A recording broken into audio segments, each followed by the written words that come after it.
బైబిల్లో దేవుడు ఎన్నో సంగతులు మనం పుట్టకముందే ఎన్నో సంగతులు దేవుడు ఈ గ్రంథంలో రాశాడు. ఆ సంగతులు ఎటువంటి అంటే జరిగిపోయినవి, జరుగుతున్నవి, జరగబోయేవి, జరుగుతున్నాయి, జరిగిపోయినవి కూడా, అలాగే జరగబోయేవి కూడా. భూత వర్త భవిష్యత్ కాలాలు అంటారు.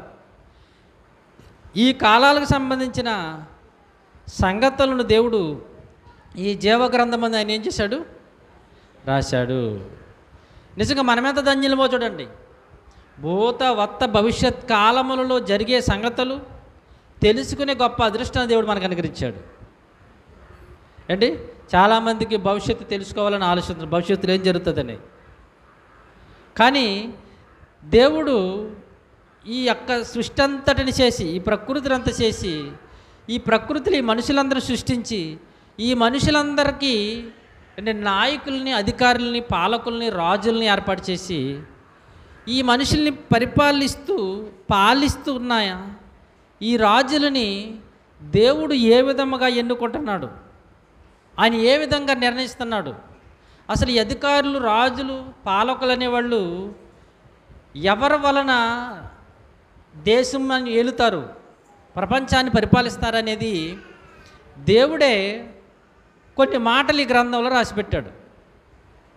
సహజంగా మానవులుగా మనం అనుకుంటుంటాం ఏమని, అయ్యో చాలా దుర్మార్గమైన పరిపాలన కొన్ని దేశాల్లో జరుగుతున్నాయి, ఇది ఎవరు ఎన్నుకున్నారు, దేవుడైనా వీళ్ళని ఎన్నుకున్నది, దేవుడు ఎన్నుకుంటే ఇంత భయంకరమైన పరిపాలన వారు చేస్తున్నారేంటి అని చాలా సందర్భాల్లో మనం ఇంతకుముందు న్యూస్లో చూసేవాళ్ళం.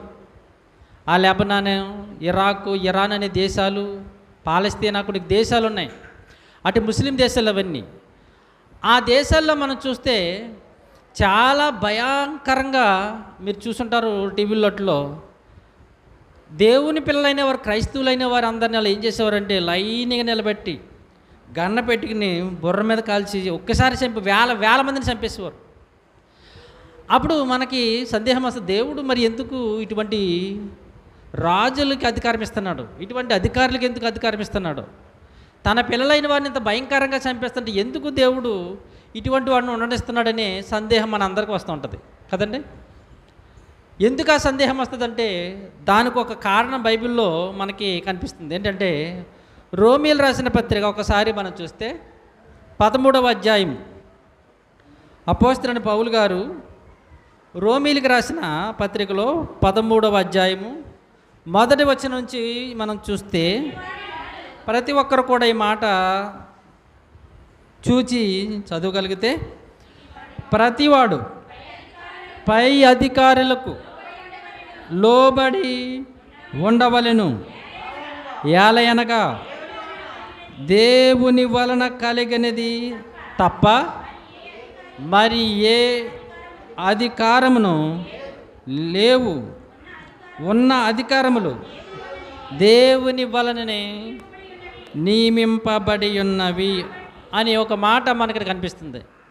ఇక్కడ అపోస్తలుడైన పౌలు గారు ఇక్కడ ఒక మాట తెలియజేస్తూ, దేవుని వలననే కలిగినది తప్ప మరి ఏ అధికారమును లేదు, ఉన్న అధికారములు దేవుని వలననే నియమింపబడి ఉన్నవి అనే మాట మనం చదవగానే, అంటే ఈ ప్రపంచంలో ఎవరైనా రాజు రావాలన్నా, ఏ అధికారి రావాలన్నా, ఈ పాలకుడు రావాలన్నా ఎవరి వల్ల వస్తారని ఉంది బైబిల్లో?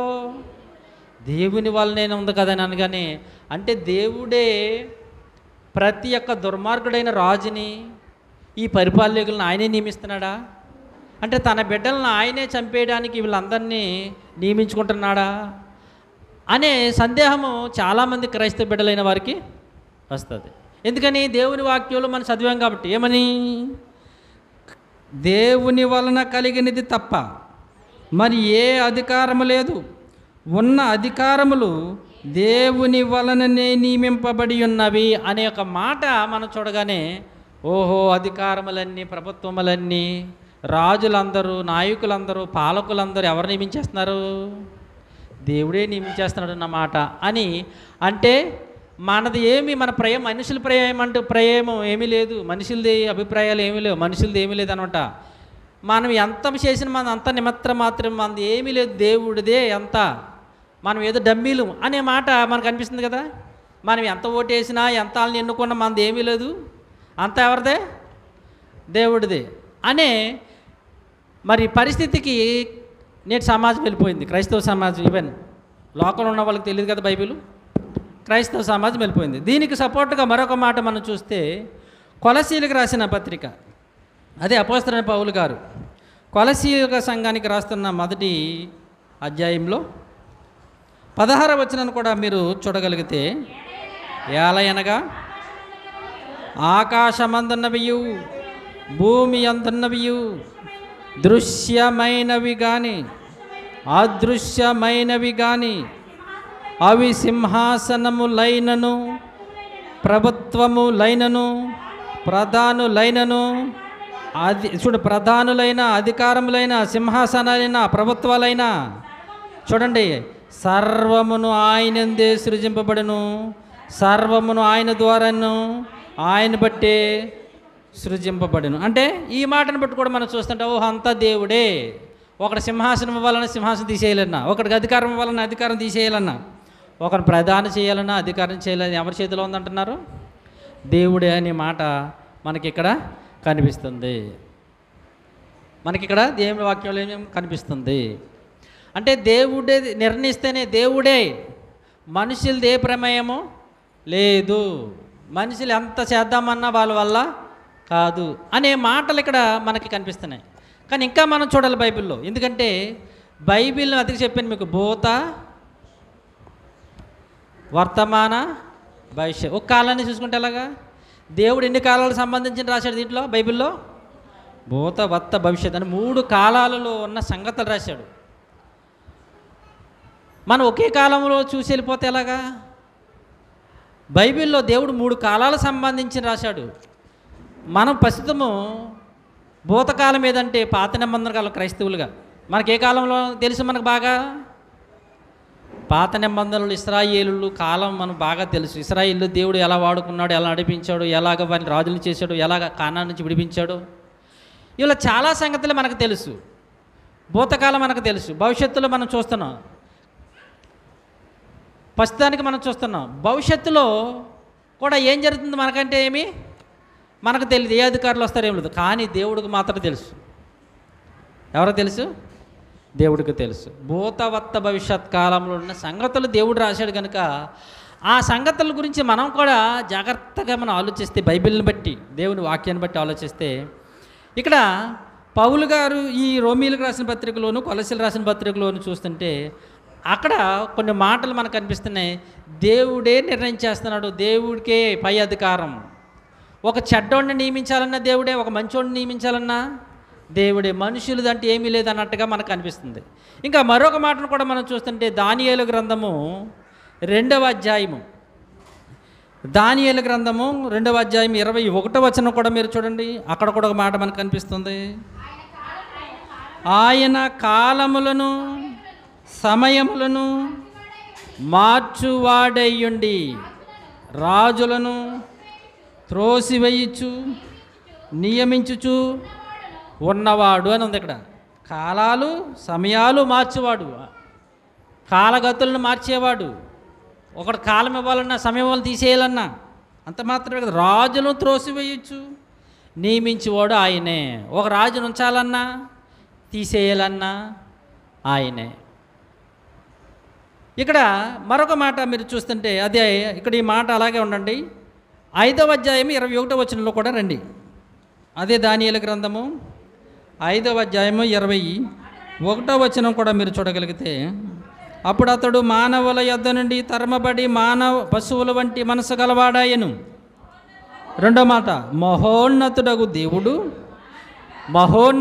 దేవుడు మానవుల రాజ్యములలో ఏలుచు ఎవరిని స్థాపింపగోరునో వారిని స్థాపించును అని ఉన్నది. ఎవరిని స్థాపింపగోరును వారిని స్థాపిస్తాడు. ఎక్కడ? మానవుల రాజ్యములలో ఏలుచు. అక్కడ ఏమైంది?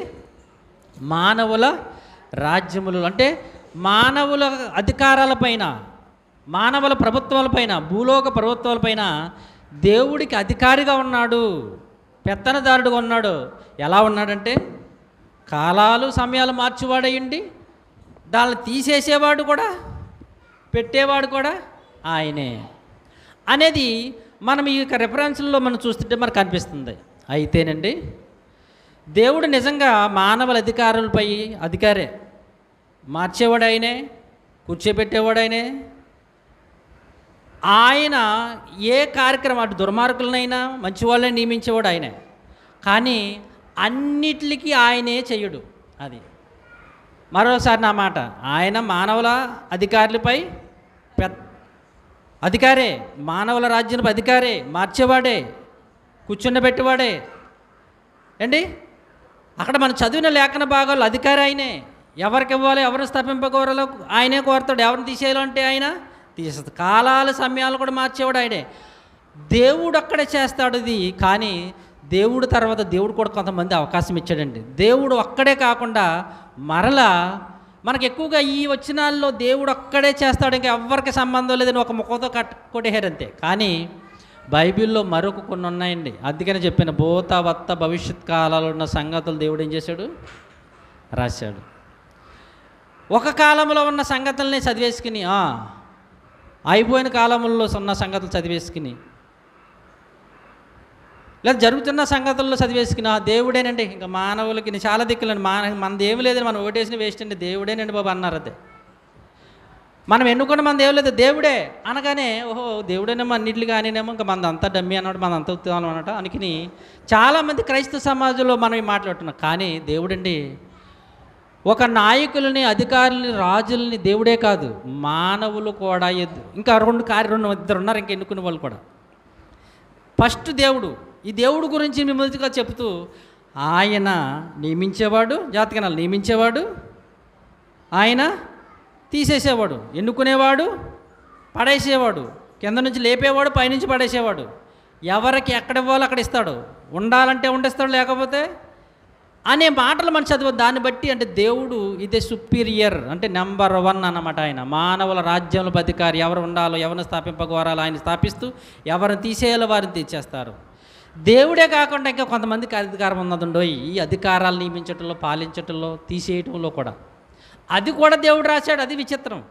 అంటే బైబిల్లో మనం ఈ మాటలు చూసాం, కానీ కర్మ మాటలు కూడా మనం ఆలోచించగట్లేదు.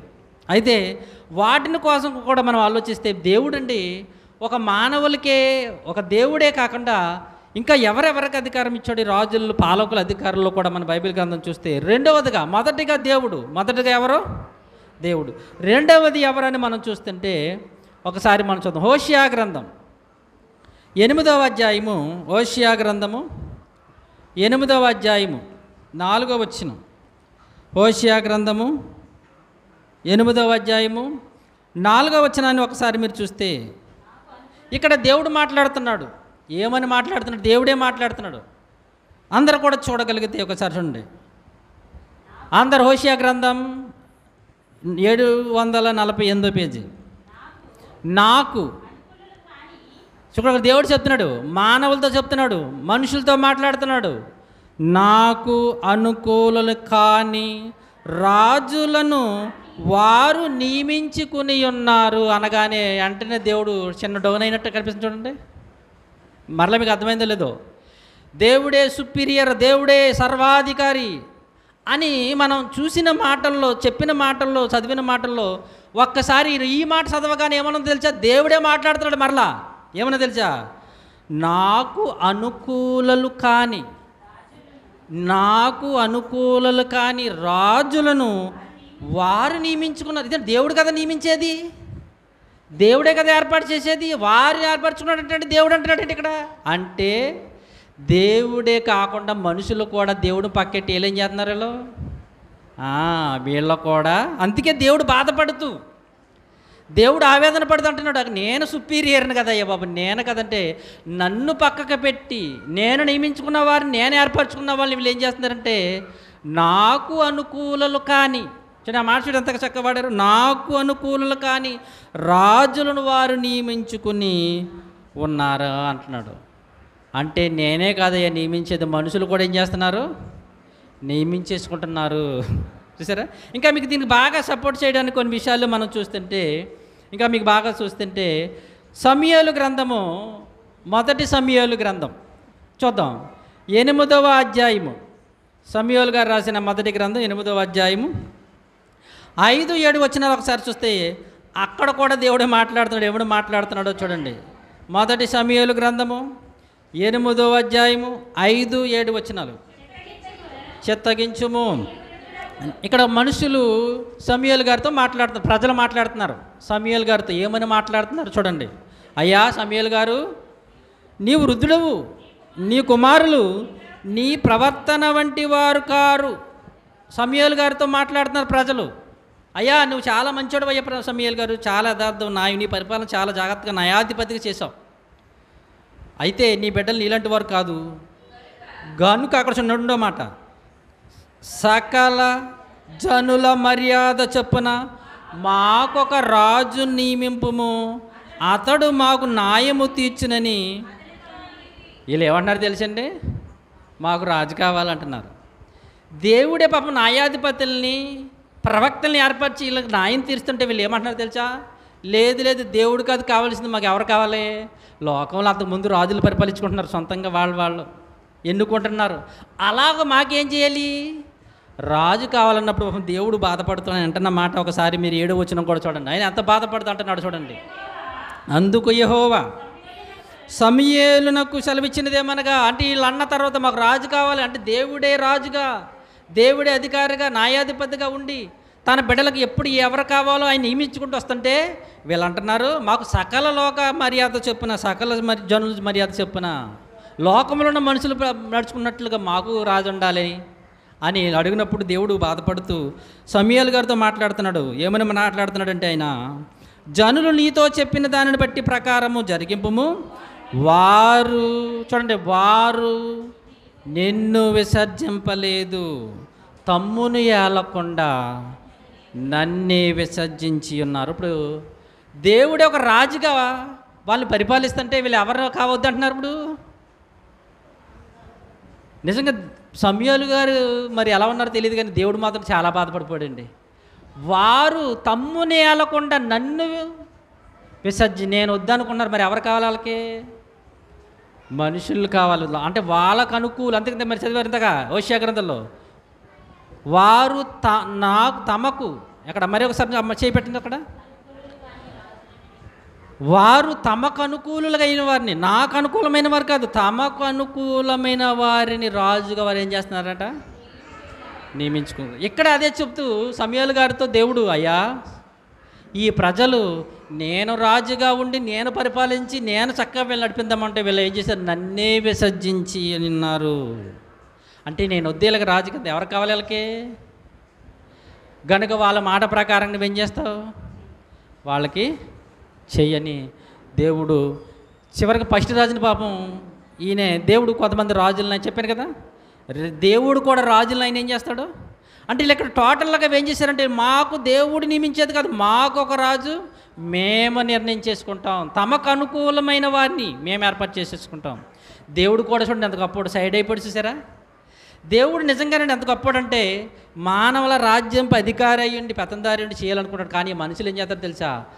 వారు తనకు అనుకూలం కానీ దేవునికి అనుకూలం కానీ వారిని మార్చేసి అవసరం వీళ్ళు ఏం చేస్తున్నారు?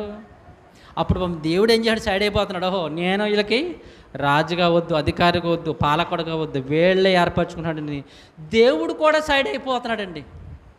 దేవుడు కూడా ఏమైపోతున్నాడు? సైడ్ అయిపోతున్నాడు. ఓకే నేనే ఉండి పరిపాలించి వీళ్ళు చక్కగా చేద్దాం అనుకుంటే వీళ్ళు ఏం చేస్తున్నారు తెలుసా? నన్నే విసర్జించేశారు. వీళ్ళు ఎవరిని? నన్నే విసర్జించారని దేవుడు బాధపడుతున్నాడు. ఇంకా దీని గురించి మరొక మాట కూడా మనం చూస్తుంటే ద్వితీయోపదేశ కాండంలో 28వ అధ్యాయంలో దేవుడే మోషే గారి ద్వారా ఒకవేళ ఈ ప్రజలు ఎప్పుడైనా నన్ను విసర్జించి రాజు కావాలన్నప్పుడు ఆ రాజు పరిస్థితి ఎలా ఉంటుందో అని చెబుతున్న మాట మీరు చూడగలిగితే ద్వితీయోపదేశ కాండము 28వ అధ్యాయం 36వ వచనాన్ని ఒకసారి మీరు చూడగలిగితే, ద్వితీయోపదేశ కాండము 28:36, యెహోవా నిన్నును, చూడండి యెహోవా అంటున్నాడు నిన్నును, చూడండి ఆ మాట ఉండమాట, నీవు నీ మీద నియమించుకును నీ రాజును. ఇక్కడ దేవుడు సైడ్ అయ్యి దేవుడు పక్కనుండి అంటున్నాడు, ఒకవేళ నీవును నీ మీద నియమించుకును నీ రాజును నీవే కానీ నీ పితరులే కానీ ఎరుగని జనమునకు అప్పగించరు. ఒకవేళ నేను కాకుండా, నా ఆజ్ఞ కాకుండా, నా సలహా కాకుండా, నా యొద్ద మొరపెట్టకుండా ఒకవేళ నీవు కానీ నీ రాజును మీరు నియమించేసుకుంటారే అటువంటి అప్పుడు నా కట్టడలు, నా విధులు కానీ ఒకవేళ మీరు నియమించేసుకున్నా, మీ సొంతంగా మీరు నిర్ణయం చేసేసుకున్నా, ఏర్పాటు చేసేసుకున్న రాజుని, ఒకవేళ నేను ఇచ్చిన శాసనం ప్రకారంగా బతకపోతే నేను మాత్రం వదలను. మీరు నియమించేసుకున్నా, మీరు సెలెక్ట్ చేసేసుకున్నా, రాజులు చేసేసుకున్న, అధికారులు చేసేసుకున్నా, పాలకులు చేసేసుకున్నా, నా చట్ట ప్రకారం బ్రతకకపోతే ఓ ప్రజలారా నేను మాత్రం మిమ్మల్ని ఊరుకోను. అంటే ఈ మాట నాకు ఇక్కడ తీసుకున్న పదం ఏంటంటే, అంటే నీవు నా మాట చూసారా, నీవు నీ మీద నియమించుకును నీ రాజును అన్నమాట. అంటే మీరు కూడా, ప్రజలు కూడా ఏం చేస్తారు, దేవుడు ప్రమేయం లేకుండా వీళ్ళు కూడా ఏం చేసుకుంటారనమాట, వీళ్ళు కూడా ఏర్పాటు చేసుకుంటారు. న్యాయాధిపతుల గ్రంథం చూడండి, ఒక రాజు మనకు ఉంటుంది ఇక్కడ. న్యాయాధిపతుల గ్రంథంలో మీరు వచ్చేస్తే 9వ అధ్యాయంలో ఇక్కడ ఎలా ఏర్పరచుకున్నారో ఒక న్యాయాధిపతి గురించి మనం చూద్దాం. న్యాయాధిపతుల గ్రంథము 9వ అధ్యాయము, న్యాయాధిపతుల గ్రంథము 9వ అధ్యాయం 17 వచనం 18 వచనం చూడండి. 9:17 9:17 అయితే మీరు నా తండ్రి కుటుంబం మీదకి లేచి ఒక రాతి మీదని అతని కుమారులైన 70 మంది మనుషులను చంపి, చూడండి అక్కడ చూడండి జాగ్రత్తగా, ఇక్కడ అబీమెలెకుతో ప్రజలతో మాట్లాడుతున్నాడు. ఎవరంటే గిద్యోను కుమారుడు. ఇక్కడ సందర్భం ఏంటంటే గిద్యోను కుమారుడు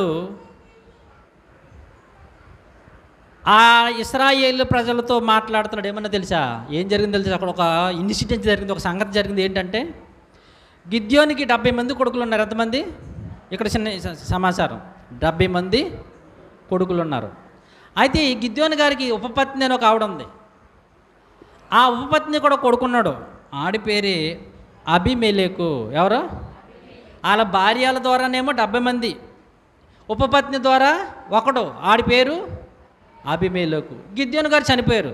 చనిపోగానే ఏం జరిగిందంటే ఈ అబీమెలెకునుడు చాలా ఎటువంటి వాడు అంటాడు, వీడి గురించి బైబిల్లో చెబుతూ చాలా అంటున్న మాట మీరు చూస్తుంటే ఎక్కడ ఉంటుందంటే ఈ మాట 9వ అధ్యాయము 2వ వచనం ఏమంటున్నాడు చూడండి.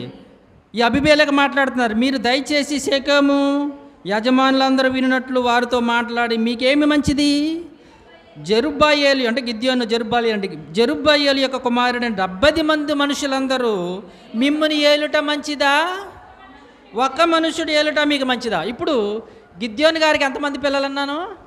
70 మంది. ఇప్పుడు 70 మంది పరిపాలించడం మంచిదా, ఒక్కడ పరిపాలించడం మంచిదా? మీకు 70 మంది మీకు రాజులుగా ఉండాలా, ఒక్కడు రాజుగా ఉంటే బాగుంటుందా? మీకు 70 మంది న్యాయాధిపతులు కావాలి, ఒక్కడుంటే బాగుంటుందా మీకు అధికారిగా అని అబీమెలెకు వాళ్ళని ఆ ప్రజలతో మెల్లగా మాట్లాడి వారిని ఏం చేశాడంటే, ఏంటి 70 మంది కంటే ఒకటే మంచిది కదా, ఇతడు కూడా గిద్యోను కొడుకే, ఉపపత్ని కొడుకైనా గిద్యోను కొడుకే కదని మెల్లగా ఇతన్ని ఏం చేశాడు, అధికారిగా నియమించుకున్నాడు. చూడండి ఆ మాట మీరు కిందకి మీరు చదువుకుంటూ వస్తే మీకు అనిపిస్తుంది. ఏమంటే నేను మీ రక్త సంబంధిని జ్ఞాపకం చేసుకున్నాడు పలుకుడే నేను. అతని తల్లి సహోదరులు అతను గుచ్చి షెకెము యజమాని వీలినట్లు ఈ మాటలని చెప్పగా వారు ఇతడు మన సహోదరుడు అనుకుని తమ హృదయంలో అబీమెలెకు తట్టు త్రిప్పుకునిరి. అప్పుడు వారు బయల్పేరీతు గుడిలో నుండి 70 తొలమల వెండి తెచ్చి అతనికి ఇక వాటితో అబీమెలెకు అంటే వీడు మన మంచోడే అంటే ఇప్పుడు ఎవరిని ఏం చేసుకుంటున్నారు వీళ్ళు? ప్రజలే. చూడండి ప్రజలు ఏం చేస్తున్నారు, ఆ అధికారిని, ఆ న్యాయాధిపతిని, ఆ అధికారిని, ఆ పాలకుడిని ఏం చేస్తున్నారు, వేలే ఎన్నేసుకుంటున్నారు. అలా ఎన్నేసుకుంటున్న తర్వాత ఏమైందంటే ఈ అబీమెలెకు అనేవాడు ఏం చేశాడంటే, ఎంత కుట్ర ఆలోచించాడంటే వీడు, ఎప్పుడైతే వీడిని ప్రజలు ఎన్నుకున్నారు, ఇశ్రాయేలు న్యాయాధిపతిగా ఎన్నుకున్నారో వెంటనే 70 అక్కడ ఉంది ఆ మాట చూసారా, ఎన్ని రూకలు అంటండి, 70 మంది అక్కడ డబ్బులు ఇచ్చారు ఆయనకి. బయలుపేరేదు గుడిలో నుండి 70 తులముల వెండి తెచ్చియేగా. అంటే వాళ్ళకు ఒక గుడి ఉంది, బయలుపేరేదు గుడి. ఆ గుడిలో 70 వెండి తులములు వెండి నూకలు ఇవ్వగా ఎవరికి? అభిమేలకి. వీడేం చేసేది తెలుసా? అల్లరి మోకని ఏర్పరిచి ఉంటే తొంటర గ్యాంగ్ అనమాట. పనికి మాలోళ్ళు గ్యాంగ్ తీసుకుని ఈ 70 వెండి రూకలు వాళ్ళకి ఇచ్చి, ఒరే ఇప్పుడు నేను అధికారిని అయ్యాను, పాలకుని అయ్యాను కనుక రేపొద్దున్న నాకు పాలనలో నా తమ్ముళ్ళు ఒకవేళ నా సహోదరులు నాకు అడ్డొస్తారేమని ఆ 70 మందిని చంపించేశాడండి. ఎవరో? ఈ అభిమేలేక్ అనేవాడు ఈ 70 మందిని చూడండి. ఆ మాట మీకు 5వ వచనంలో కనిపిస్తుంది. తరువాత అతడు ఓఫరాలోనున్న తన తండ్రి ఇంటికి పోయి జెరుబ్బయలు కుమారులైన తన సహోదరులనైన ఆ 70 మంది మనుషులను ఒక్క రాతి మీద చంపెను. ఈ అల్లరి మోకని ఏర్పాటు చేసుకుని ఈ వెనకాల గంతులు వేసుకుని, కేకలు వేసుకుని, అరుపులు వేసుకుని చివరికి ఏం చేశారంటే తన సహోదరులైన మంచివాళ్ళైనా నీతిమంతులైన ఆ 70 మందిని ఒకే రాతి మీద ఆయన నరికించేసాడండి. ఈ మాటను ఆ 70 మందిలో ఒకడు కొడుకు పారిపోయాడంట. అతని పేరే మనకు కనిపిస్తుంది, యోతాము. కింద ఉంది కదా. అదే జెరుబ్బయలు చిన్న కుమారుడైన యోతాము మాత్రమే దాగిండి తప్పించుకొనెను. ఒకడు 70 మందిలో ఒకడు పారిపోయాడంట. పారిపోయిన తర్వాత ఇతను మాట్లాడుతున్న మాటే 17వ వచనము 18వ వచనం. అక్కడ ఉంది ఏమని మాట్లాడుతున్నాడంటే, అయితే మీరు నా తండ్రి కుటుంబాల మీదకి లేచి, ఇతను మాట్లాడుతున్నాడు యోతాము, ఒక రాతి మీద అతని కుమారులను 70 మంది మనుషులను చంపి అతని పనికత్తి కుమారుడైన అభిమేలెకును మీ సహోదరుడైనందున షెకెము, చూడండి ఆ మాట చూడండి, షెకెము వారి మీద అతని రాజుగా నియమించుకుని ఉన్నారు. ఎవరో నియమించేశారు రాజుగా? దేవుడా? అదిగే మనుషులు కూడా ఏం చేస్తున్నారు? వాళ్ళు కూడా రాజులుగా, అధికారులుగా, పాలకులుగా ఏం చేస్తున్నారు? ఇదే మాట యోతాం గారు చెప్తున్నాడు. అయ్యో ఓ షెకెము మనుషులారా, వారి మీద అతని రాజుగా నియమించుకుని ఉన్నారు.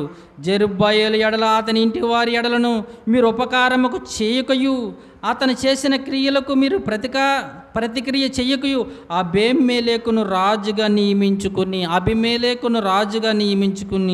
విషయంలో మీరు న్యాయముగా యథార్థంగా ప్రవర్తించిన ఎడల. అక్కడ చెప్తున్నాడు ఎవరు నియమించుకున్నారా? నాకు కావాల్సిన మాట అక్కడ అది. మీరు ఎవరు నియమించేసుకున్నారు? అభిమేలెకు నియమించుకున్నారు రాజుగా.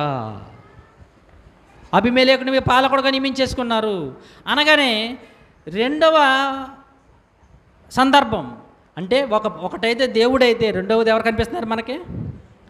మనుషులు దేవుడి ఏంటి ప్రేరేపణ లేకుండా, అంటే దేవుడి దగ్గరికి వెళ్ళకుండా, దేవుడిని అడగకుండా, దేవుడిని వేడుకొనకుండా మనుషులు కూడా తమ మీద వాళ్ళు ఏం చేస్తారు? అధికారుల్ని, పాలకుల్ని, రాజులను కూడా ఏం చేస్తారు?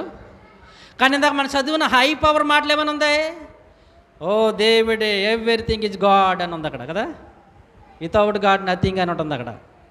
ఏమీ లేదు దేవుడు లేకుండా, అన్నీ దేవుడు అనగానే ఓహో ఇంకా మనం ఏమైపోయాం? ఒకటే డిసైడ్ అయిపోయాం అంటే మనదంతా ఏమీ లేదు, అంతా దేవుడు. కానీ ఇంకా మనం ముందుకు వచ్చేటప్పటికి దేవుడే అంటున్నాడు, అయ్యో మీరు నాకు అనుకూలము కాని రాజులను మీరేం చేశారు? మీ కొరకు ఏర్పరచుకున్నారు, నియమించుకున్నారు. అయ్యా నాకు అనుకూలంగా నన్ను పక్కన పెట్టి నన్ను విసర్జించారు. మీరేం చేస్తున్నారు? ఏర్పాటు చేసేసుకుంటున్నారు అనగానే రెండవ కేటగిరీలో మనం వచ్చేసేది అధికారుల్ని, పాలకులను కూడా ఎవరు ఏర్పాటు చేసేసుకుంటున్నారు? మనుషులు ఏర్పాటు చేసేసుకున్నారు. ఏంటి ఈ మనుషులు అనేవాళ్ళు ఏం చేస్తున్నారు? ఏర్పాటు చేసేసుకుంటున్నారు. దేవుడు ఏర్పాటు చేసుకున్నది, దేవుడు నియమించేది వేరేగా ఉంటుంది. ఏంటి ఒకసారి దేవుడి దగ్గరికి వెళ్దాం, ఒకసారి పైకి వెళ్ళామనుకోండి, దేవుడు ఏర్పరచుకునేది కూడా ఆయన కూడా మనుషుల్ని శిక్షించడానికి కూడా శిక్షకులు కూడా ఏర్పాటు చేసుకుంటాడు ఆయన. దేవుడు ఏర్పాటు చేసే రాజుల్లో కూడా మనం న్యాయాధిపతి గ్రంథంలో ఎక్కువ చదువుతాం. ఏమని? ఎప్పుడైతే ఇశ్రాయేలీయులు దేవుడు దృష్టికి పాపం చేసి, ద్రోహం చేసి, దేవుడు విగ్రహాలను పూజించేవారు, అప్పుడు దేవుడు ఏం చేసేవాడు? తనకు శత్రువులుగా వేరొక రాజులు నియమించి నలగొట్టేసేవాడు. వాళ్ళని నియమించింది కూడా ఎవరంటుంది అక్కడ బైబిల్లో? దేవుడే నియమించి వాళ్ళకు బుద్ధి రావడానికి, వారికి జ్ఞానం కలగడానికి, తన దేవుని యొక్క ఏంటి గొప్పతనం తెలుసుకోవడానికి దేవుడు వాళ్ళని ఏం చేశాడు? శిక్షకు అప్పగించాడు. అలాగే అప్పగించడంలో మనం చాలామంది రాజులు చూస్తాం. ఫిలిస్తీన్లను చూస్తాం ఏంటి, మోయాబీలను చూస్తాం ఏంటి, ఇక మనకు ఇంకా దానియేలు గ్రంథంలో అషూరీయులు, బబులోనీయులు ఏంటి, గ్రీకులు, రోమీలు అందరూ ఇశ్రాయేలీలైన తన బిడ్డలను నలగొట్టడానికి దేవుడే ఏర్పరచుకున్నాడు అనే మాట మనకి కనిపిస్తుంది.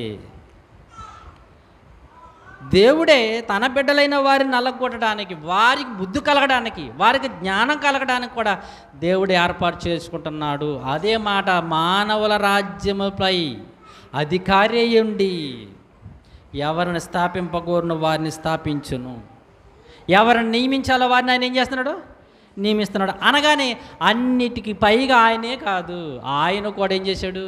ఎప్పుడైతే మనుషులు దేవుడు పక్కకు పెట్టి, ఇప్పుడు మన కొన్ని దేశాల్లో దేవుడు తెలుసు ప్రార్థన చేసుకుని, లేదా కొన్ని ప్రాంతాల్లో క్రిస్టియన్ కంట్రీలు ఉన్నాయి, వాళ్ళు కొన్ని కార్యక్రమాలు ప్రార్థనాపూర్వకంగా చేస్తారు. మరి కొన్ని కంట్రీలు ముస్లిమ్స్ కంట్రీలు ఉన్నాయి, అక్కడ దేవుడు వాళ్ళకి దేవుడు అవసరం లేదు, బైబిల్ అవసరం, దేవుడు అవసరం లేదు, వాళ్ళ ప్రకారంగా వాళ్ళు వెళ్ళిపోతారు. అందుకని కొన్ని కంట్రీలు అండి ఏంటి ఉగ్రవాదులు, రాజుల కింద పరిపాలిస్తున్నది ఉగ్రవాదులు, నక్సలైట్లు, తీవ్రవాదులు. పాలస్తీన్ అన్న దేశం ఉంది. ఇది కొన్ని దేశాలను మనం చూస్తుంటే, సిరియా కొన్ని దేశాలు ఉన్నాయి, అక్కడ ఎవరో తెలుసా పరిపాలన? ఆఫ్ఘనిస్తాన్ మీకు తెలుసు, చాలా కాలం ఆఫ్ఘనిస్తాన్లో అమెరికా వాళ్ళు ఉండేవారు, సైన్యం కాపాడుతూ ఉండేవారు వాళ్ళ దేశంలో. ఎప్పుడైతే అమెరికా వాళ్ళు తమ దేశం వెళ్ళిపోయారో అక్కడ ఎవరు వచ్చేసారు తెలుసా పరిపాలనలోకి?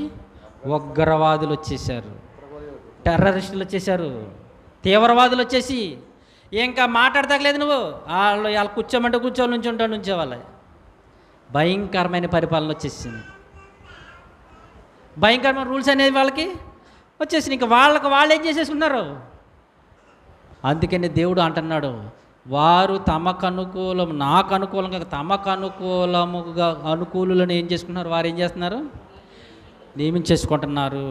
ఇలాగ దేవుడు నిజంగానండి, ప్రపంచంలో ఎన్నో దేశాలు ఉన్నాయి, ఎన్నో. ఈ దేశాలు నిజంగా అన్ని దేశాల్లో బైబిల్ ప్రకారంగా బ్రతికే వాళ్ళు ఉన్నారా? లేరు. కనుక ఆయా దేశాల్లో దేవుడు ఎరగని వారు వాళ్ళు ఏం చేస్తున్నారు? వాళ్ళకు అనుకూలమైన వాళ్ళని వాళ్ళు ఏం చేసుకుంటున్నారు? నియమించేసుకుంటున్నారు. ఆ మతానికి సంబంధించిన వాళ్ళని, ఆ కులాలకు సంబంధించిన వాళ్ళని, వాళ్ళ ప్రాంతాలకు సంబంధించిన వాళ్ళని వాళ్ళు ఏం చేస్తున్నారు? ఏర్పాటు చేసేసుకుంటున్నారు. ఇది రెండవదిగా మనం చూస్తున్నప్పుడు ప్రియమైన దేవుని వల్ల అంటే మనుషులు ఏం చేస్తున్నారన్నమాట? అధికారులుగా, పాలకులుగా, రాజులుగా నియమించుకుంటున్నారు. దానికి దేవుడు కూడా చెప్పాడు, నన్ను మీరు విసర్జించి మీ మీద మీరేం చేసుకుంటున్నారు? రాజుని ఏర్పరచుకుంటున్నారు అని. ఇక్కడ ఈ యోతాము గారు కూడా ఈ షెకెము మనుషులతో మాట్లాడుతూ, ఓ షెకెము యజమానులారా, ఓ యాజకులారా, మీరు జెరుబ్బాబెలు అంటే గిద్యోని యొక్క కొడుకులు 70 మందిని చంపించేసి మీరు అబీమెలెకును మీ మీద మీరేం చేశారు? అది దేవుని ప్రమేయం కాకుండా మీ ద్వారా మీరేం చేశారు? మీరు ఏర్పాటు చేసుకున్నారు. అదిగో దేవుడు ఆయన తీరుస్తాడు. అక్కడ అంటే మాట కింద వార్నింగ్ ఉంటుంది. ఏం వార్నింగ్ ఉంటుంది తెలుసు అక్కడ? చూడండి, ఆ మాట ఏమంటున్నాడు తెలుసు అక్కడ కింద మీరు చూస్తుంటే 18వ వచనం, 18 కాదండి, ఆ కింద మాట కింద చదువుకుంటూ వచ్చండి ఒక్కసారి అక్కడి నుంచి. అదే 9వ అధ్యాయము.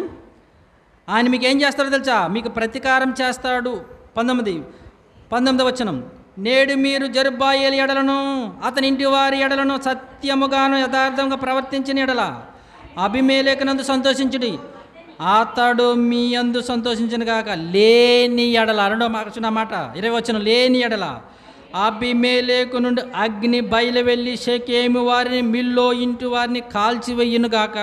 షెకెములో నుండి మిల్లో ఇంటిలో నుండి అగ్ని బయలుదేరి అబీమెలెకును దహించును గాక అని చెప్పి తన సహోదరుడు అబీమెలెకు భయపడి యోతాము పారిపోయి బేయేరునకు వెళ్ళి అక్కడ నివసించాను అని ఏమన్నారు తెలుసా? అదిగో మీరు దేవుని యొక్క గిద్యోను మరి అలాగ నియమింపబడ్డాడో తెలుసా? గిద్యోని గురించి తెలుసా? ఆయన చాలా దేవుడే ఏర్పరచుకున్నాడు. ఆయన మళ్ళీ ఈ ఇశ్రాయేలీలకి న్యాయాధిపతిగా, రాజుగా, అధికారిగా దేవుడు ఏర్పరచుకున్నాడు. ముందు ఈ అబీమెలెకు తండ్రి అని గిద్యోను దేవుడు ఏర్పరచుకున్నాడు. ఆయన చాలా న్యాయముగా, యథార్థముగా, ఉన్నతంగా పరిపాలన చేశాడు. ఎంత ఉన్నతంగా చేశాడో ఒకసారి ఇక్కడ ఆలోచిద్దామండి. ఎంత న్యాయంగా ఈయన చేశాడంటే దేవుడు ఏర్పరచుకున్న ఇన్ని మనం చూస్తే ఈ న్యాయాధిపతుల గ్రంథంలోనే ఈ న్యాయాధిపతి 8వ అధ్యాయం 8వ అధ్యాయంలో చూస్తుంటే ఈయన ఎంత న్యాయంగా పరిపాలన చేశాడంటే ఒకసారి ఆ మాట మనం చూద్దాం. న్యాయాధిపతుల గ్రంథము ఎంత న్యాయంగా ఆయన పరిపాలన చేశాడు. 8వ అధ్యాయంలో మనం చూస్తుంటే ఆయన గురించి ఇక్కడ మాట్లాడుతూ 22వ వచనం చూద్దాం. 8వ అధ్యాయం 22. అప్పుడు ఇశ్రాయేలీయులు గిద్యోనుతో, చూడండి జాగ్రత్తగా, గిద్యోనుతో మాట్లాడుతున్నారు. నీవు మిద్యానీయుల చేతిలో నుండి మమ్మల్ని రక్షించదు కనుక నీవును నీ కుమారుడు మమ్మను ఏలవలనని చెప్పిరి. అయ్యా నీ కొడుకు మా మీద రాజుగా ఉండాలంటున్నాడు. అడిగిన నీ కొడుకు చాలా చక్కగా పరిపాలన చేసావు, చాలా న్యాయం తీసావు, చాలా యథార్థంగా బ్రతుకావు నువ్వు, కనుక నీలాంటి బిడ్డలు మాకు రాజులుగా ఉండాలి, పాలకులుగా ఉండాలి అని అన్నప్పుడు ఆయన అంటున్న మాట చూడండి. అందుకు గిద్యోను, నేను మిమ్మల్ని ఏలను, నా కుమారుడు మిమ్మల్ని ఏలరాదు, యెహోవాయే మిమ్మల్ని ఏలునని చెప్పాను. నిజంగా ఎంత గొప్పవాడు చూడండి ఈయన. అయ్యా మేము కాదు, దేవుడికి అవకాశం ఇవ్వాలి. దేవా నువ్వు పరిపాలించేవాడు ఎవరు, నువ్వు ఏర్పరచుకునేవాడు ఎవడు, మాకు కనబరుచు అని ప్రజలు దేవుడిని అడగాలి. ఇశ్రాయేలీలు కాబట్టి, దేవుడిని ఎరిగిన వాళ్ళు కనుక. సమూయేలు గారు, సౌలు గారు వెళ్ళిపోయిన తర్వాత మరలా బాధపడుతున్నాడు రాజు ఎవరు అని. అప్పుడు దేవుడే, ఇదిగో బెత్లెహేము, బెత్లెహేంలోకి వెళ్ళిపో, అక్కడ యెషయా ఉంటాడు, ఆ యెషయా కుమారులు ఉంటారు, ఆ యెషయా కుమారులు ఒకటి నేను ఏర్పరచుకున్నాను దేవుడు చెప్పాడు. వెంటనే బాధపడుతున్న సమూయేలు గారికి దేవుడు ఏం చేయడు, అదిగో ఫలానా దిక్కున్నాడు వెళ్ళు రాజు వెళ్ళు. గనుకనే దేవుడు ఏర్పరచుకున్న వీళ్ళు చాలా చక్కగా చేశారు. చూడండి అక్కడ ఆయన అంటున్నమాట మరొకసారి 23వ వచనం. అందుకు గిద్యోను, నేను మిమ్మల్ని ఏలను, నా కుమారుడును మిమ్మల్ని ఏలను, యెహోవా మిమ్మును ఏలునని చెప్పాను. సరే, ఎందుకు ఈ మాట అన్నట్టు తెలుసా? నన్ను ఏర్పరచుకుంది ఎవరు, నన్ను నియమించింది ఎవరు? మీరు కాదు. ఓ ఇశ్రాయేలీయులారా, మీరు కాదు, యెహోవా ఏర్పరచుకున్నాను నన్ను. ఇప్పుడు నేను మంచిగా పరిపాలన చేశాను, నా తర్వాత ఏర్పరచుకోవాల్సింది ఎవరు? కానీ ఇక్కడ ఏమైంది, ఈ అబీమెలెకునోడు వచ్చి దేవుడి ఏర్పాటు పక్కకి పెట్టి, ఓ షెకెము వారులారా, ఇశ్రాయేలు వారు 70 మంది పరిపాలించడం మంచిదా, నేను పరిపాలించడం మంచిదా, మీరే ఆలోచించుకుంటాను. మరి వాళ్ళకేటో చాయిస్ అలా చెప్పాడు. మీరు ఒక్కడికి భోజనం పెడతాం ఈజీయా, 70 మందికి భోజనం పెడతాం ఈజీ అండి? అమ్మా, ఒక్కడికి భోజనం పెట్టగలరా, 70 మందికి పెట్టగలరా ఈజీగా, సింపుల్గా? ఒక్కడనైతే ఎన్ని పెట్టేది అన్ని వెరైటీలు అండి. 70 మంది కట్టేసరికి మన తలగా ఒకసారి ఏమో బాబోయ్ అంటాం. ఈ ఛాన్స్ వాళ్ళు కట్టాడు. ఓ ఇశ్రాయేలీయులారా, 70 మంది పరిపాలించడం బాగుంటుందా, ఒకటి పరిపాలించడం బాగుందని? కానీ ఒకటే బాగుంటుంది కదా, 70 మందికి ఎందుకు? మళ్ళీ 70 మందికి గుర్రాలు అవ్వాలి, 70 మందికి రాదాలు అవ్వాలి, ఇప్పుడు 70 మంది చాలా కష్టం, అంతమంది మన సెక్యూరిటీ ఇవ్వలేం, ఒకడైతే చాలా మంచిది కదా అని ఒకడిని అనుకున్నాడు. ఒకడేం చేశాడు, దేవుడు పక్కన పెట్టాడు, మొత్తం 70 మందిని చంపించేశాడు, ఈడు రాజు అయిపోయాడు. చూసారా? అంటే ఈ రెండో దాని విషయంలో మీరు జాగ్రత్తగా గమనిస్తే మనుషులు వారి మీద అధికారులుగా పాలకులుగా ఏం చేస్తున్నారు, నియమించుకుంటున్నారు. ఏంటి, ఎక్కడైనా న్యాయం అన్యాయం అనేది మనకు కనిపిస్తుంటుంది, న్యాయం అన్యాయం అని కనిపిస్తుంది. ఏంటి, 100 మంది అన్యాయంలో ఉన్నారు, 10 మంది న్యాయం ఉందని ఏది గెలుస్తుంది? 100 మంది అన్యాయం, 10 మంది న్యాయం ఉంది, ఏది గెలుస్తుంది అండి? అన్యాయమే గెలిచిపోతుంది కదా, ఎందుకంటే వాళ్ళే వెళ్ళిపోతాయి, అన్యాయంగా వెళ్ళిపోతాయి, అన్యాయమే విన్ అయిపోతుంటుంది. మనం ఆలోచిస్తుంటే ఇక్కడ ఈ మనుషులు ఏం చేస్తున్నారంటే వాళ్ళకు అనుకూలంగా మార్చేసుకుని, వాళ్ళకు అనుకూలంగా వారు ఏర్పాటు చేసేసుకుని ఇక దేవుడిని ఏం చేస్తున్నారంటున్నారు, అబ్బా నన్ను కూడా విడిచిపెట్టేసి నా అధికార పెత్తనాలు కూడా లేకుండా చేసేసి ఈ ప్రజలు రాజులనేంటి, అధికారులేంటి, న్యాయాధిపతులేంటి వారు ఏం చేస్తున్నారు తెలుసా, ఏర్పాటు చేసుకుంటున్నారు అని ఉంది. ఈ రెండవది ఎవరైనా కనిపించారు మనకి ఇప్పుడు? మనుషులు. ఎవరో? మొదటిదేమో మానవుల అధికారంపై పెత్తనదారుడు ఎవరు ఏర్పాటు చేసుకుంటున్నారు? దేవుడు. రెండవది ఈ మానవులపై అధికారులుగా, రాజులుగా, పాలకులుగా మనుషులు కూడా ఏర్పాటు చేసుకున్నారు. ఇంకా మూడవదిగా చూద్దాం, మరి విచిత్రంగా ఉంటుంది. ఎవరయ్యా మూడవదని మనం చూస్తుంటే ప్రేమ దేవుని వల్లరా, ప్రకటన గ్రంథం భవిష్యత్ కాలం గురించి దేవుడు దానియేలు గారు యోహాను గారికి తెలియజేస్తున్న దర్శనంలో ఇక్కడ జరుగుతున్న సంగతుల గురించి దానియేలు గారు చెబుతూ ఎంత అద్భుతమైన మాట ఆయన చెప్పాడో. మూడవదిగా మనం చూస్తుంటే ప్రకటన గ్రంథము 13వ అధ్యాయము 1-2 వచనాలు చూద్దాం. ప్రకటన గ్రంథము మరియు అందరూ కూడా తీసుకోవాలి. మరియు 10 కొమ్ములను 7 తలలను గల ఒక క్రూర మృగము సముద్రముల పైకి వచ్చేట చూచి తిని దాని కొమ్ముల మీద 10 కిరీటములు, దాని తలల మీద దేవదూషణకరమైన పేర్లు నుండెను. నేను చూచిన ఆ మృగమును చిరుతుపులను పోలిండెను. దాని పాదములు ఎలుగుబంటి పాదముల వంటివి, దాని నోరు సింహపు నోరు వంటిది. దానికి ఆ ఘట సర్పము దాని బలమును, తన సింహాసనమును, గొప్ప అధికారం. ఇక్కడ ఘట సర్పం అనేది పైన చెప్పిన జంతువులు అనగానే ఈ నిజంగా జంతువులు కాదు, రాజులను సూచిస్తుంది. అది ఎవరో చిరుతుపులు అనగా, సింహం అనగా, ఘట సర్పం అనగా, ఏంటిది ఎలుగుబంటి అనగా, ఈ జంతువులు మనం చేసాం. దానియేలు గ్రంథంలో ఉంటాయి ఈ జంతువులే. దానియేలు గ్రంథంలో కూడా జంతువుల్ని ఒక బొమ్మ మీకు ఒకసారి చెప్పాం. దాసులు గుర్తుచేశారు, మేము గుర్తుచేసాం. దానియేలు గారి గ్రంథములో ఎవరండి, బబులోను రాజు అయిన నెబుకద్నెజర్ గారు దర్శనం వచ్చింది, కళ వచ్చింది. ఏం కళ? పెద్ద బొమ్మ కనిపించిందంట, చాలా పెద్ద బొమ్మ. ఆ బొమ్మలో 4 రకాల వాహనాలు ఉన్నాయి. వాహనాలు అన్నా చూడ, లోహాలు ఉన్నాయి.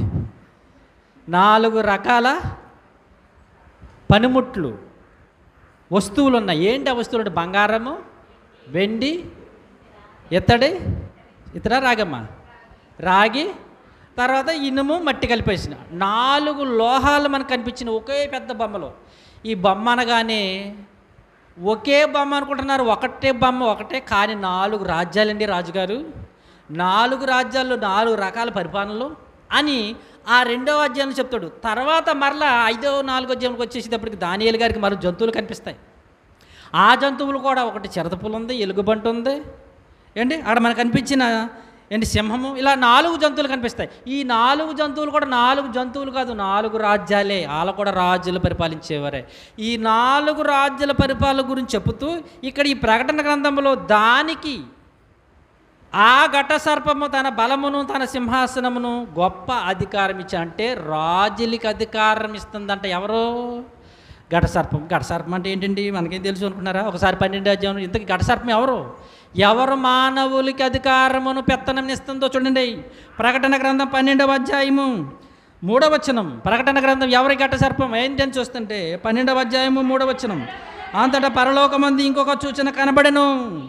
ఇదిగో ఎర్రని మహాఘట సర్పం. జాగ్రత్తగా గమనించారు. ఇక్కడ దానియేలు ఎవరైనా యోహాను గారి దర్శనం చూస్తూ నేను ఎర్రని ఘట సర్పాన్ని చూశాను. దానికి ఎన్ని ఉన్నాయంట? 7 తలలు ఉన్నాయి, 10 కొమ్ములు. అంటే ఆ తల మీద 10 కొమ్ములు ఉన్నాయి అనగా మనం ఏం చూస్తాం? ఒక ఘట సర్పం అనుకుని పెద్ద సర్పాన్ని చూసి దానికి 10 కొమ్ములు 7 తలలు ఉన్నట్టుగా మనం చూస్తాం. కానీ అక్కడ అవన్నీ కూడా రూపకలంకరంగా చెప్తున్నాడు.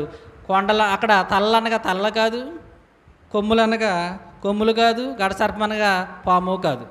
ఏంటి అనేది మనం చూస్తే ఈ మహాఘట సర్పం అంటే ఏంటి? తర్వాత కొమ్ముల గురించి ఆలోచిద్దాం. ఈ యొక్క ఘట సర్పం అంటే ఏంటని మనం ఆలోచిస్తుంటే అదే 12వ అధ్యాయము 9వ వచనం. ఎవరి ఘట సర్పం?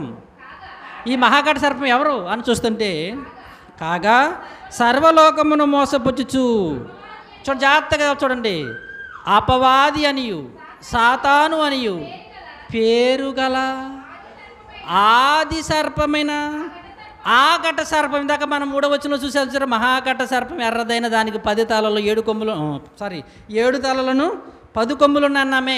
ఇంతకీ మహాఘట సర్పం అంటే ఈ 10 తలలు ఉన్నాయి, 7 తలలు 10 కొమ్ములు ఉన్నాయి అంటే ఏంటో తెలుసా? ఎవరో తెలుసా? సాతాను అనియు అపవాది అనియు ఆ మహాఘట సర్పం. ఇంతకీ మహాఘట సర్పం ఎవరన్నమాట? సాతాను. ఎవరు? దీని తల మీద ఏమున్నాయి? 10 కొమ్ములు ఉన్నాయి. 10 కొమ్ములు అంటే ఎందుకు కొమ్ములేంటో అని మనం చూస్తే ప్రేమ దేని వల్ల ఏంటి ఆ కొమ్ములు, దేనికి దాని కొమ్ములు అని చూస్తుంటే 12వ అధ్యాయము, అది 17వ అధ్యాయము, 17వ అధ్యాయము 12వ వచనం చూస్తుంది. ఏంటి ఆ కొమ్ములని మనం చూస్తుంటే ఆ సాతానికి ఉన్న 10 కొమ్ములు ఏంటి? ఆ 10 కొమ్ములు? మనము గేదెలకు ఉన్నట్టుగా దున్నపోతులకు ఉన్నట్టు కొమ్ములు కాదు. ఏంటి ఆ సాతానికి ఉన్న కొమ్ములు అని చూస్తుంటే ఇక్కడ ఉందండి. నీవు చూచిన ఆ 10 కొమ్ములు ఆ ఘట సర్పం మీద చూసావే, ఆ మహాఘట సర్పం మీద ఆ 10 కొమ్ములు చూసావే. ఇంతకు ఆ 10 కొమ్ములు ఏంటో తెలుసా? 10 మంది రాజులు. ఎవరంటే వాళ్ళు? ఈ 10 మంది రాజులు 13వ అధ్యాయం మనం చదివాము. ఆ ఘట సర్పం ఏం చేస్తుందంట, ఈ రాజుల మీద అధికారం వీడిచ్చేస్తున్నాడట. అంటే మూడవదిగా మనం చూస్తుంటే మానవుల అధికారంపై నియమించేసేవాడు ఎవడున్నాడన్నమాట, సాతాను కూడా ఉన్నాడు. అది దేవుడు యోహాను గారి ద్వారా దేవుడు తెలియపరిచాడు. అయ్యా నేనే అధికారిని అనుకుంటున్నారు, నేనే. కానీ ఈ మానవులపై ఈ ఏలటములో పరిపాలించడంలో పాలకులుగా ఎవరు ఏర్పాటు చేస్తున్నారో తెలుసా, సాతాను కూడా. అది అంటున్నాడు అక్కడ ప్రకటన గ్రంథం 13లో, అదుగో ఆ ఘట సర్పం ఏం చేసింది తెలుసా, తన బలమును అధికారమును అదుగో ఆ మృగానికి ఇచ్చేశాడు. ఆ మృగానికి ఇచ్చేసాడు. అంటే మానవుల అధికారముపై, జాగ్రత్తగా మానవుల అధికారంపై ఎవరు కూడా పెత్తనదారుడుగా ఉన్నాడు, సాతాను కూడా ఉన్నాడు. అంటే సాతాను కూడా రాజులను ఏం చేస్తున్నాడు, పాలకులను ఏం చేస్తున్నాడు, అధికారులు ఏం చేస్తున్నాడు, వీడు కూడా నియమించుతున్నాడు. అదే విషయాన్ని దేవుడు ప్రకటన గ్రంథంలో, దానియేలు గ్రంథంలో, యెహెజ్కేలు గ్రంథంలో కూడా ఉన్నాయి. దానియేలు గ్రంథంలో, యెహెజ్కేలు గ్రంథంలో, ప్రకటన గ్రంథాలు పర్టికులర్గా మనకు కనిపిస్తున్నాయి. అంటే మానవుల అధికారంపై, మానవుల పెత్తనముపై, మానవుల ప్రభుత్వంపై ఎవరి అధికారం ఉంది, సాతానుకు కూడా ఉన్నది. కనుకనే వాడు ఏం చేశాడు తెలుసా, ఆ 10 కొమ్ములు తన మీద ఉన్నాయంటే, తన నెత్తి మీద ఉన్నాయంటే ఏంటో తెలుసా, 10 మంది రాజులు వాడు ఏలుతాడు, పరిపాలిస్తాడు, వాడే నియమిస్తాడు. నియమించేది ఎవరు, ఈ 17వ అధ్యాయం మీరు చదువుకుంటూ వస్తే ఆడే నియమించుకొచ్చేస్తున్నాడు, వాడే నియమించుకొచ్చేస్తున్నాడు. ఎవడికి ఇవ్వాలో వాడిని కూర్చోబెడుతున్నాడు. అందుకనే ఇక్కడ మనం ఇంకా కొంచెం ఎదరికెళ్దాం. అంటే దేవుడు, మనుషులు, తర్వాత మూడోది సాతాను, ఈ 3 అండి అధికారములు ఉన్నాయి భూమి మీద మనుషులకి, రాజులుగా, అధికారులుగా, పాలకులుగా నియమించటంలో. దేవుడు ఉన్నాడు, మనుషులు కూడా పెట్టేసుకుంటున్నారు, ఇంకా సాతాను కూడా పెడుతున్నాడు. అందుకని ఒక అద్భుతమైన మాట అండి, మత్తయి సువార్త 4వ అధ్యాయంలో అపవాది యేసయ్య దగ్గరికి వచ్చి ఏమంటున్నాడో చూడండి. ఏమంటున్నాడో వచ్చి ఎంత ధైర్యంగా మాట్లాడుతున్నాడో చూడండి యేసయ్య దగ్గరికి వచ్చి. మత్తయి సువార్త 4వ అధ్యాయము, మత్తయి సువార్త 4వ అధ్యాయము 8-9 వచనాలు మీరు చూడగలిగితే, మరలా అపవాది మిగుల ఎత్తైన ఒక కొండ మీదకి యేసుక్రీస్తు ప్రభువాన్ని తోడుకుని పోయి ఈ లోక రాజ్యములన్నిటినీ వాటి మహిమను ఆయనకు చూపించి, చూడండి ఏమంటుందో, లోక రాజ్యములన్నిటినీ వాటి మహిమను ఆయనకు చూపించి, ఒక్కసారి యేసయ్యకి, యేసు ప్రభువారు ఎందుకు వచ్చాడు ఈ లోకానికి దానికి తెలుసు గనుకనే వచ్చిన యేసయ్యతో అంటుంది, ఓ యేసుక్రీస్తు ప్రభువా, ఈ లోక రాజ్యములపై అధికారి ఎవరో తెలుసా, పెత్తందారుడు ఎవరో తెలుసా, నేనే. చూడండి ఆ మాట కింద చూడండి, నీవు సాగిలపడి నా నమస్కారం చేసిన ఎడలా వీటన్నిటినీ ఈడిస్తాడు. ఈడు ఎవరిచ్చాడు, నేను నీకు ఇస్తాను యేసుప్రభు అంటున్నాడు. ఎందుకో తెలుసా, ఆయన అంటున్నాడు నీకు ఇచ్చేదని అంటున్నాడు. ఎందుకు ఇస్తాను అన్నాడు తెలుసా, వాడు అధికారి అయి ఉన్నాడు. ఎవరు అధికారి అన్నాడు, మానవుల రాజ్యములపై, లోక రాజ్యములన్నిటినీ వాటి మహిమనానికి చూపించి నీవు సాగిలపడి నమస్కారం చేయడం వీటినన్నిటిని నీకు ఇచ్చేదనని ఆయనతో చెప్పగా, మానవుల రాజ్యంపై ఎవరు అధికారి అయిపోయి ఉన్నాడు అన్నమాట. సాతాను కూడా ఎలా ఉన్నాడో వీడు కూడా ఏర్పాటు చేసేస్తున్నాడు. నిజంగానండి మీరు బైబిల్లో చూస్తుంటే ఎప్పుడు దేవుడికి పోటీగా ఉంటాడండి సాతానుడు. కొన్ని విషయాలు చెప్తాను జాగ్రత్తగా. ఎప్పుడు దేవుడు ఉన్నాడు అనుకోండి, దానికి ఆపోజిట్గా వీడు ఏర్పాటు చేసుకుంటాడు. దేవుడికి పరలోకంలో సింహాసనం ఉంది, ఈడేం చేశాడు, సభాపర్వతం మీద నేను కూడా సింహాసనం ఏర్పాటు చేసుకుని ఉంది కదా యెషయా గ్రంథంలో 14లో, వాడు కూడా ఏర్పాటు చేసేసుకుని, వాడు కూడా సైన్యాన్ని, వాడు కూడా ఏం చేశాడు, దేవదూతల్ని, వాడు కేటగిరీ. దేవుడు పరలోకంలో ఉన్నాడు, కోటాను కోట్ల దేవదూతలు, వాడికి అధికారులు, పాలకులు ఉన్నారు దేవునికి కూడా. వీడు కూడా ఏం చేశాడు, సేమ్ దేవుడికి యెషయా గ్రంథంలో వీడు కూడా సింహాసనం ఏర్పాటు చేసుకుని, వీడు కూడా కూర్చుని తానే దేవుడిని నడుచు, తాను దేవుడితో పూజింపబడుతూ ఆరాధనలు పొందుకుంటూ వీడు కూడా ఏం చేశాడు, ఎఫెసీయులకు రాసిన పత్రికలో ఉంటుంది ఏమని, ఆకాశ మండలమందు దురాత్మల సమూహము ఎవరున్నారు, ఆడు కూడా ఏం చేశాడు, వాడు కూడా దేవదూతల్లో వీడు కూడా అధికారుల్ని, పాలకుల్ని వీడు కూడా ఏర్పాటు చేసేసుకున్నాడు. అంటే దేవుడు అని ఆయన గొప్పవాడుగా ఉన్నట్టుగా ఉంటే వీడు కూడా ఏం చేస్తున్నాడు, సైడ్ క్యారెక్టర్. వీడు కూడా దేవుడు ఎలా ఉన్నాడు, దేవుడు ఎవరని చెప్పింది? యోహాను పత్రికలో దేవుడు ఎవరు?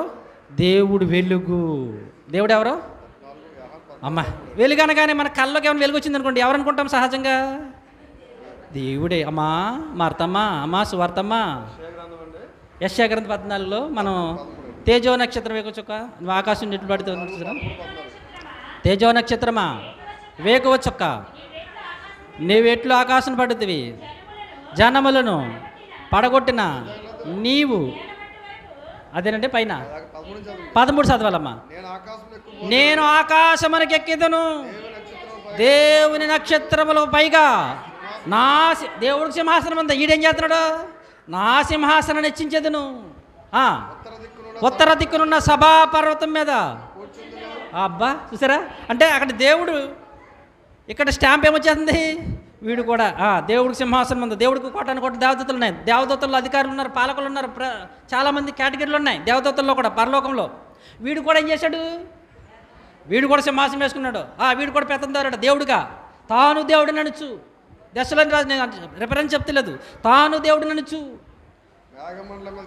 మొత్తం కూర్చుని ఆడేం చేశాడు? వాళ్ళని కూడా ఏం చేశాడు? అధికారులని పాలకుల్ని దేవదూతలు ఏర్పాటు చేసుకున్నాడు. ఏర్పాటు చేసుకుని అండి దేవుడు వెలుగు. ఇక్కడ ఆగడదాం. దేవుడు వెలుగు, వెలుగు కాబట్టి ఒకసారి చూస్తారన్నమాట. దేవుడు వెలుగు కనుక అపవాది కూడా ఏం చేశాడు? ఒకసారి యోహాను పత్రిక మొదటి పత్రిక, యోహాను పత్రిక 1వ అధ్యాయము 5వ వచనం, దేవుడు వెలుగై ఉన్నాడు. ఆ మాట చూడండి ఒకసారి. 1వ అధ్యాయం 5వ వచనం, 2వ మాట, మేము ఆయన వలన విన్న మీకు ప్రకటించే సువార్త వర్తమానమేమనగా దేవుడు వెలుగై ఉన్నాడు. దేవుడు ఎవరంటే వెలుగై ఉన్నాడు. మరి ఇప్పుడు అపవాది కొరింథీయులకు రాసిన పత్రిక, ఇప్పుడు అపవాది వాడేం చేస్తున్నాడు చూడండి. దేవుడు వెలుగు కదండి, మన కళలో దర్శనాల్లో వెలుగు వచ్చిందంటే దేవుడే మనం ఏమనుకుంటాం? అమ్మ రాత్రి నాకు వెలుగు వచ్చిందండి, తెల్లని బట్టలు వేసుకుని వచ్చేసారండి ఒక ఆయన అంటాం. కానీ వాడేం చేస్తున్నాడు చూడండి, ఎలా వచ్చేస్తున్నాడు చూడండి. దీనికి ఆశ్చర్యపడకండి. 1 కొరింథీయులు 11:14 వచనం, దీనికి ఆశ్చర్యపడకండి, సాతాను తానే వెలుగు దూత. వెలుగు వెలుగు వెలుగు. దేవుడు ఎవరు? ఇందాకేమనుంది? దేవుడు ఎవరు? ఇక్కడ ఈ వెలుగు ఎవరు? ఇది వెలుగే. ఇదిగో ఆశ్చర్యపోకండి, వెలుగు కనిపించినట్టు దేవుడు అనేసుకోకండి అమాయకులారా. సాతాను కూడా వెలుగు దూత వేషం వేసుకొస్తున్నాడు. చూసారా ఎలా స్టాంప్ దిగిపోతుంది? చూసారా? అంటే దేవుడేమో అధికారి, మానవుల రాజ్యం అధికారి నుండి పరిపాలన చేస్తుంటే వీడు కూడా పెంచేసి వీడు కూడా దిగిపోడు. వీడు కూడా రాజ్యాలు ఏర్పాటు చేసేసుకుంటున్నాడు, వీడు కూడా పరిపాలన ఏర్పాటు చేసేసుకుంటున్నాడు. అందుకని వెలుగు అనగానే అమ్మో దేవుడే అనుకుని చాలామంది మోసపోతున్నారు. మీకు చిన్న మాట చెప్తాను, దేవుడు కనిపిస్తాడా? కనిపించడు. మరి నాకు అనిపించింది చెప్తున్నారంటే ఎవరిని చూసినట్టు? సింపుల్గా వెలుగు దూతం చూసినట్టే, అంతే కదా. దేవుడు వెలుగు, కానీ దేవుడు వెలుగైన దేవుడు కనిపిస్తాడంటే కనిపించడు. మరి ఎవరికైనా ఇప్పుడు వెలుగుతో దేవుడు వెలుగు కనుక ఆయన కనిపించడు, ఆయన కనిపిస్తే ఎవరు చూడలేరు కనుక ఇప్పుడు సాతానుడు ఏం చేశాడు? అబ్బో దేవుడు వెలుగై ఉన్నాడు, ఎవరు కనిపించలేదు, బైబిల్లో ఉన్నా వీళ్ళు చదువుతున్నా వీళ్ళు అర్థం చేసుకోలేదని వెంటనే వాడేం చేశాడు? అది అమ్మా అని మెల్లగా వచ్చేటప్పుడు అమ్మో దేవుడే దేవుడే. ఈడేం చేశాడు? చీకటికి వచ్చింది అనుకోండి, నల్ల ముఖం వేసిన 10 కొమ్ములు వేసుకుని వచ్చి 7 తలలు వేసుకుని వచ్చింది అనుకోండి, బాబో దెయ్యం దెయ్యం అంటాం మనం. కనుక ఆడేం చేశాడంటే వెలుగు దూత వేషం వేసుకుని, చూసారా అమ్మా అన్న లోక 10లో కూడా అదిగో వెలుగు దూత వేషం దిగి పడిపోయినాడు. యేసు ప్రభువు చెప్తున్నారు, అదిగో సాతాను. లోకాసు వార్త 10వ అధ్యాయము చూడండి ఎలా వస్తున్నాడు. ప్రభువు చెప్తున్నాడు, అదిగో సాతాను మెరుపువలే ఆకాశము నుండి పడుట చూచి తిని. ఎలా వచ్చాడంట? చీకటి కింద వచ్చాడా? నల్ల ముఖం వేసుకొచ్చారా? మనవాళ్ళు వేస్తారు. సాతాను బొమ్మ ఎలాగేస్తారు చూడండి ఫోటోల్లో. అమ్మ సాతాను బొమ్మ ఎలాగేస్తారు?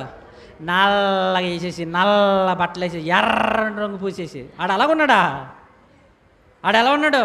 వెలుగు దూత, మంచి తెల్లని మల్లి పువ్వులంటే మా బట్టలు వేసుకుని వచ్చి అమ్మా అన్నాడు. అంతే ప్రభువారు పడిపోయాం మనం. చూసాడు ఎంత తెలివైనాడు. దేవుణ్ణి మోసం చేయించాలి, మనుషుల్ని దేవుళ్ళలో మోసపోవాలంటే ఎలా రావాలి? వెలుగు దూత వేషం వేసుకొచ్చేసాడు. అదిగో ప్రభువారు చెప్తాడు, అదిగో ఆకాశంలో వెలుగు పడితే చూచి తిని ఎదుగో పడిపోయాడు. మీరు చీకటికి వచ్చి పడిపడుకుంటున్నారా? లేదయ్యా బాబు వెలుగు కింద వచ్చి పడిపోయాడు. చాలామంది ఆ వెలిగే దేవుడిని మోసపోయి అనేక మంది నేను రాత్రే దేవుడిని చూసొచ్చి అంటున్నాడు.